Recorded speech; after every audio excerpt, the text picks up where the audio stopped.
Stiff is a book that I want to share with you. It's a book written by Mary Roach. Stiff, the curious lives of human cadavers, is nothing or has nothing in common with the other series that I posted on YouTube, where I gave tips on how to relax and enjoy nature and get rid of stress. Stiff is a stressor. It is a book where you are going to be stressed because you are going to think about so many ideas that are very stressful, and it makes you ill at ease, but you still continue to read it because it's just like that. It makes you curious, and it makes you want to finish it. It makes you want to read it again. First time because it's just like you're challenging yourself. Second time, you want to read it because you want to know. You want to say, I want to read it. I want to understand. There is something that I want to understand. Lots of things might have slipped me. I need to read it again. So initially I was thinking writing a book about human bodies, dead human bodies, is very distressing and disconcerting thing unless you're a pathologist or a medical examiner. Reading a book about it is even more distressing unless you are one of those that I just mentioned. That is how I should have thought, or rather that one might expect. I disappointed what could be the norm and listened to what might be described as very disconcerting and distressing narrative of what strikes as a thorough historical inventory of how humans deal with corpses and how they get rid of their remains, how donated bodies are used by science in the name of science and medical studies, and for the sake of to improve other businesses such as automobile businesses and aviation, to my surprise, in the name to help the living.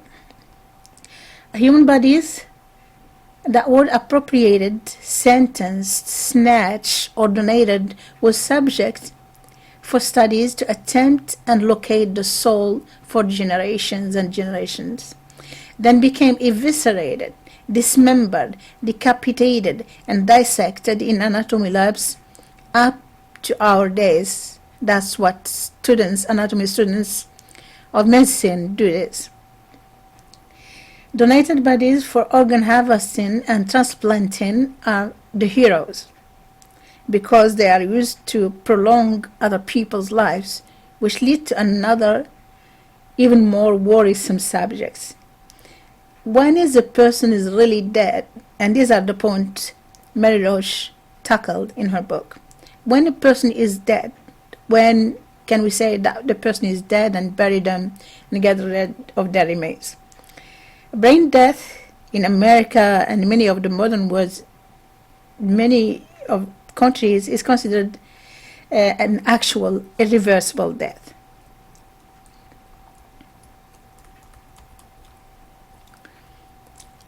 Yet a person can be still healthy, young, with all other organs still in tip-toe shape, or can be kept in tip-toe shape for organ harvesting, such as the case of the girl to whom she dedicated a large chunk of a whole chapter and whose EKG monitor displayed a sinus rhythm, whose skin was warm to the touch with a good turgor, and a normal pulse with no signs of a person in distress, including respiratory one, until the life support was cut and she was wheeled to the operation room to be detailed for harvest.